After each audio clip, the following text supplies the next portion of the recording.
আমাদের প্রত্যেকটা নতুন নতুন ইংলিশ লার্নিং স্মার্ট টিউটোরিয়াল আপনার নোটিফিকেশনে পৌঁছে যাবে সর্বপ্রথম। তো যাই হোক, বুঝতে পেরেছেন আশা করি। সো প্লিজ সাবস্ক্রাইব করবেন চ্যানেলটি এবং আমাদের ভিডিওটি ভালো লাগলে অবশ্যই লাইক এবং কমেন্টস করবেন, এবং আমরা সবসময় নতুন নতুন স্মার্ট টিউটোরিয়াল নিয়ে আপনাদের সামনে হাজির হব। সো বেশি ইন্ট্রোডাকশন না বাড়িয়ে আজকে যে বিষয়ে কথা বলতে চাচ্ছি সেই বিষয়কে একটু আলোকপাত করি সংক্ষেপে। সেটা হচ্ছে যে আমরা স্মার্ট ইংলিশ শিখতে চাই। আসলে স্মার্ট ইংলিশটা কি? যেমন আমি আপনাকে বললাম যে তুমি একটু বুঝতে চেষ্টা করো। এখন বুঝতে চেষ্টা করো, বোঝা ইংরেজি কি, আন্ডারস্ট্যান্ড, চেষ্টা করো ইংরেজি কি, ট্রাই। তো আমি বললাম যে একটু বুঝতে চেষ্টা করো, try to understand, try to understand. হয়তো এটা বললাম, আসলে এটা স্মার্ট ইংলিশ না। আমি আসলে উচ্চারণের ব্যাপার বলছি না। উচ্চারণ ইটস ওকে, এটা ঠিক আছে। আসলে ব্যবহার করার ব্যাপার বলছি, যে কোন ধরনের বাক্য ব্যবহার করছি আমরা। তো সেক্ষেত্রে আমরা কিন্তু বলতে পারি কাম অন প্লিজ। এই যে come on, C O M E come, O N on, come on please. এই এতটুকু বলাতেই এর বাংলা অর্থটি আসে, যেটা সেটা হচ্ছে যে একটু বুঝতে চেষ্টা করো। তো এইভাবে আপনাকে একটু বুঝতে চেষ্টা করতে হবে, এবং নতুন নতুন এরকম স্মার্ট মানের হাই থট অ্যাডভান্স লেভেলের ইংলিশ শিখতে হবে, নিজেকে আরও অ্যাডভান্স এবং আপগ্রেড এবং স্মার্ট করে। হ্যালো ডিয়ার ভিউয়ার্স, ইংলিশ শেখার মজার মজার দারুণ সব টিউটোরিয়াল পেতে আমাদের চ্যানেলটি এখনই সাবস্ক্রাইব করুন।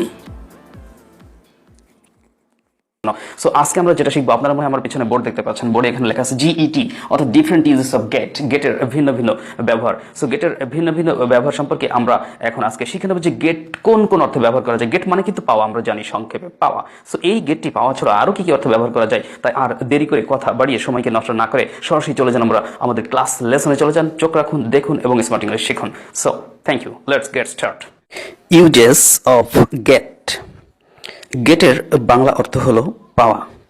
তবে এই গেট শব্দটি আমরা পাওয়া অর্থ ছাড়াও আরও বিভিন্ন অর্থে ব্যবহার করতে পারি। সো ডিয়ার ভিউয়ার্স, এখন চলুন আমরা এটা সম্পর্কে পরিষ্কার ধারণা লাভ করি, এবং গেট কি কি অর্থে ব্যবহার হয় এটি জানার পর এইভাবে আমরা আমাদের প্র্যাকটিক্যাল স্পোকেনে এই গেটের ভিন্ন ভিন্ন ব্যবহারগুলোকে প্রয়োগ করার চেষ্টা করি। সো প্রথমেই গেট, আন্ডারস্ট্যান্ড। আপনারা দেখতে পাচ্ছেন যে গেটের পাশে আন্ডারস্ট্যান্ড লেখা আছে, অর্থাৎ আন্ডারস্ট্যান্ড অর্থ হচ্ছে বুঝতে পারা। সো আমরা বুঝতে পারা অর্থে গেট শব্দটি ব্যবহার করতে পারি। তো চলুন একটা বাক্যের মাধ্যমে এটিকে আমরা একটু পরিষ্কার করার চেষ্টা করি। আমি একটি বাক্য বললাম আপনাকে যে তুমি কি আমার কথাটা বুঝতে পেরেছো। এখানে আমরা ইংরেজি বলতে পারি have you got my point. তাহলে এবার সুন্দর করে উচ্চারণ করার চেষ্টা করি, এবং খুব সুন্দর করে, বিশেষ করে ব্রিটিশ অ্যাকসেন্টে ইংরেজদের মতো করে আমরা উচ্চারণ করার চেষ্টা করবো বাক্যটি মুখস্থ করার পর। তাহলে বাংলা ছিল তুমি কি আমার কথাটা বুঝতে পেরেছো, ইংলিশটা আমরা বলবো have you got my point. আপনারা খেয়াল করবেন গম মাই, গট মাই না, গম মাই। তাহলে আমি এখানে টিকে সাইলেন্ট করে দিলাম, এবং পরবর্তী ওয়ার্ডের প্রথম অক্ষর এম সাউন্ড যেটা বা ম সাউন্ড, সেটাকে আমি গর সাথে মিলিয়ে ফেললাম, হয়ে গেল গম মাই।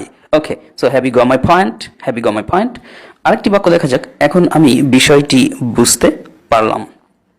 এই যে আপনি বললেন এখন আমি বিষয়টি বুঝতে পারলাম, এর ইংরেজিটা আমরা বলতে পারি now I have got the matter. Now I have got the matter, অর্থাৎ এটি বুঝতে পারার অর্থে এখানে আমরা গেটকে ইউজ করেছি। হ্যাভ ব্যবহার কারণে গেটের পাস্ট পার্টিসিপল ফর্ম আমরা গট ইউজ করেছি। তো বাক্যটি হচ্ছে নাও I have got the letter. এভাবে এবার বলার চেষ্টা করুন, now I have got the letter, got the letter, না হ্যাভ গট দ্য লেটার। অথবা বলতে পারেন নাও গট দ্য ম্যাটার, এখানে ম্যাটার লেখা আছে, তাহলে আমরা বলবো now I have got the matter, I have got the matter. পরবর্তীতে আমরা অনেক সময় গেটটাকে শুধু গেট অর্থ ব্যবহার করতে পারি, যেটির অর্থ হচ্ছে পাওয়া। অর্থাৎ এখানে আমরা দেখতে পাচ্ছি একটি বাক্য, তুমি কি আমার মেলটি পেয়েছো। এখানে আপনি ইংরেজিতে বলতে পারেন have you got my mail, অর্থাৎ এখানে গেটটি পাওয়া অর্থে ব্যবহার হয়েছে। আচ্ছা, তো ইংরেজিটা আমরা যেটা বলছি সেটা উচ্চারণ করবো সুন্দর করে এবার। Have you got my mail, got my, have you got my mail, have you got my mail. Next sentence, হ্যাঁ হ্যাঁ আমি আজ রাতে তোমার মেলটি পেয়েছি। এটাও পাওয়ার থেকে এখানে গেট ব্যবহার করবো আমরা। ইংরেজি বলবেন ইয়া, ইয়াসকে আমরা নেটিভ স্পিকারদের মতো আমরা ইয়া বলতে পারি, স্পিকিংয়ে বিশেষ করে। Yeah I have got your mail tonight, তাহলে আপনি ইংরেজিটা বলেন yeah I have got your mail tonight, yeah I have got your mail, I have got your mail tonight, yeah I have got mail tonight. আপনি শুনুন, শুনে বলার চেষ্টা করুন, প্রয়োজনে ভিডিওকে থামিয়ে দেন, থামিয়ে দিয়ে আপনি ওইভাবে বাক্যটি স্ক্রিনশট নিয়ে আপনি ওইভাবে বলার চেষ্টা করুন, অথবা দেখে দেখে বলার চেষ্টা করুন, রিপিট করুন, দেখবেন আপনার উচ্চারণ অত্যন্ত চমৎকার হবে। আশা করছি আমাদের চেয়েও আরো খুব সুন্দর বলতে পারবেন, আরো আকর্ষণীয়ভাবে বলতে পারবেন। সো নেক্সট সেন্টেন্স, আমরা অনেক সময় গেটটাকে কিন্তু খাওয়া অর্থেও ব্যবহার করতে পারি, যেমন আপনি ভাত খেয়েছেন কিনা, লাঞ্চ করেছেন কিনা, এরকম কোনো কিছু খাওয়া বা গ্রহণ করার অর্থে আমরা ব্যবহার করতে পারি। একটি বাক্য দিয়ে পরিষ্কার হই, তুমি আজ দুপুরে খাবার খেয়েছো।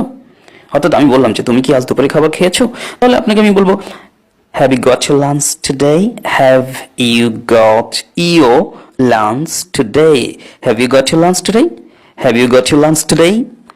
এবার আপনি বললেন হ্যাঁ আমি আজ দুপুরে খাবার খেয়েছি।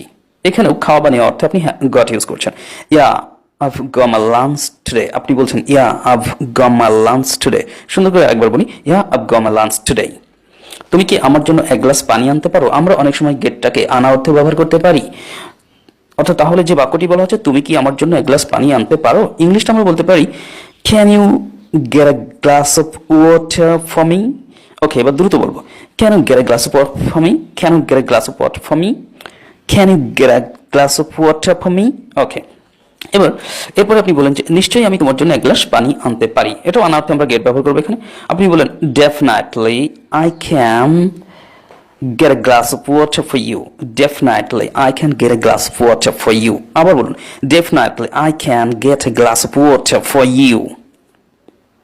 এরপর তুমি আজ ওখানে কখন পৌঁছাবে, পৌঁছানো অর্থে আপনি গেট ব্যবহার করতে পারেন কখনো কখনো। অর্থাৎ এই বাক্যটির ইংরেজি বলতে পারেন যে তুমি আজ ওখানে কখন পৌঁছাবে। বাক্যটির ইংরেজি হলো when will you get there today, when will you get there today, when will you get there today, not today, today এভাবে বলবেন। আপনি তো উত্তরে বলেন আমি আজ হয়তো ওখানে 10টায় পৌঁছাতে পারি। এখানে পৌঁছানোর অর্থে আপনি ব্যবহার করতে পারেন ইংলিশটা যে today I am get there at 10, অথবা বলতে পারেন I am get there today at 10। Today আপনি এই শব্দটি ভিতরে ব্যবহার করতে পারেন, প্রথমে ব্যবহার করতে পারেন। তো আপনি বলতে পারেন যে I am get there today at 10, I am get there today at 10। সুন্দর করে বলার চেষ্টা করবেন। উচ্চারণ কিন্তু একটা আলাদা ফ্যাক্টর। আপনি যদি চমৎকার উচ্চারণে স্মার্ট ইংলিশ বলতে পারেন, তাহলে কিন্তু আরো 10 জন ইংলিশ বলতে পারলেও তার চেয়ে আপনাকেই সবাই ব্যতিক্রম ভাবে বিবেচনা করবে, because you are smart. So try to get the smart pronunciation and try to be more smart. আপনারা আমাদের কথাগুলি খেয়াল করে শুনবেন এবং ওইভাবেই উচ্চারণ করার চেষ্টা করুন। আশা করি আপনার উচ্চারণ অনেক অনেক অনেক আকর্ষণীয় হয়ে যাবে ইনশাআল্লাহ। সো নেক্সট সেন্টেন্স, যেহেতু আমার দেরি হয়ে গিয়েছিল আমি ট্রেনটি পেলাম না। পাওয়ার অর্থে আমরা গেট ব্যবহার করে থাকি, এর ইংরেজিটা বলতে পারেন। বাক্যটি আবার বলি বাংলা, যেহেতু আমার দেরি হয়ে গিয়েছিল আমি ট্রেনটি পেলাম না। As I was late I couldn't get a train, as I was late I couldn't get a train। এর পরেরটি চলেন, পরেরটিতে আমরা বাক্যটি যেটি পাচ্ছি সেটা হচ্ছে যে কঠোর পরিশ্রম করে তুমি প্রচুর অর্থ উপার্জন করতে পারো। আমরা অনেক সময় উপার্জন অর্থেও গেট শব্দটি ব্যবহার করতে পারি। তবে এটা কিভাবে ব্যবহার করতে পারি আমরা বাক্যের মাধ্যমে দেখি। বাংলাটা আবার রিপিট করি, কঠোর পরিশ্রম করে তুমি প্রচুর অর্থ উপার্জন করতে পারো। You can get a lot of money by working hard.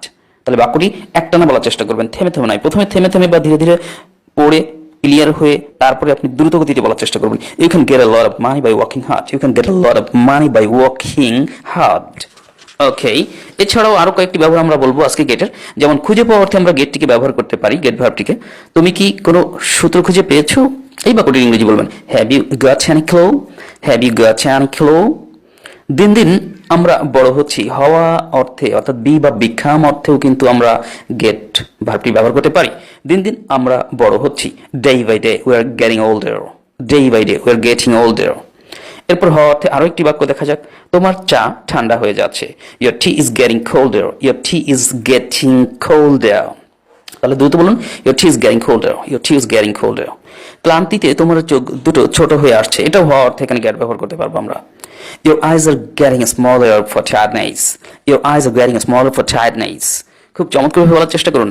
জানি না কতটুকু সুন্দরভাবে উপস্থাপন করতে পারছি, তবে আপনারা সুচিন্তিত মতামত করতে পারেন। সো প্লিজ আমাদের ভিডিওটি ভালো লাগলে আমাদের চ্যানেলটি প্লিজ সাবস্ক্রাইব করে রাখবেন। আমাদের চ্যানেলটির এই ভিডিওগুলো দেখলে আশা করি আপনি যদি বিগিনার হয়ে থাকেন তো অনেক কিছুই শিখতে পারবেন এবং আপনার ইংরেজি ব্যাকগ্রাউন্ডকে আরো মজবুত করতে পারবেন। আর যারা মোটামুটি ইংরেজি জানেন বা ভালো জানেন তাদের ইংলিশ বলাটার স্টাইলটাই পুরোপুরি চেঞ্জ হয়ে যাবে আমরা আশা করছি। So wish you all the best. We don't like to prolong our today's video tutorial here, so just keep watching our tutorial and learn smart English to change your life. Wish you all the best once again take so viewers, video শেষে আবারও ফিরে আসলাম যে মনে করে দিতে আপনাদেরকে, নিশ্চয়ই মনে আছে, তারপর আরেকবার বলছি যে আমাদের ভিডিওটি ভালো লাগলে অবশ্যই প্লিজ আমাদের চ্যানেলটি সাবস্ক্রাইব করুন এবং আমাদের এই ভিডিওতে লাইক কমেন্টস এবং ভিডিওটি ভালো লাগলে অবশ্যই শেয়ার করুন, যাতে করে আপনার আরো বন্ধুরা এই ভিডিওটি দেখতে পায় এবং ঘরে বসে অনেক কিছু শিখতে পারে। সো আপনারা আপনাদের ব্যক্তিগত যদি কোনো বিষয় থেকে থাকে যে ইংরেজি লার্নিং বিষয়, যে ল্যাঙ্গুয়েজের এই বিষয়টা ওই বিষয়টা বা ইত্যাদি স্পিকিং বিশেষ করে বা উচ্চারণের উপরে বিশেষ করে যদি কোনো কমেন্টস থেকে থাকে আপনারা কিন্তু সেটা আমাদের কমেন্টস বক্সে করতে পারেন এবং আমরা চেষ্টা করবো আপনাদের কমেন্টসগুলো দেখা এবং সেটা রিপ্লাই দেওয়া। বা আপনারা কোনো বিশেষ বিষয়ের উপরে যদি টিউটোরিয়াল দেখতে চান, শিখতে চান, তাহলে বলবেন, আমরা আমাদের সাধ্যমতো চেষ্টা করব আপনাদের আশা আকাঙ্ক্ষাকে পূরণ করার জন্য। So thanks to all, take care.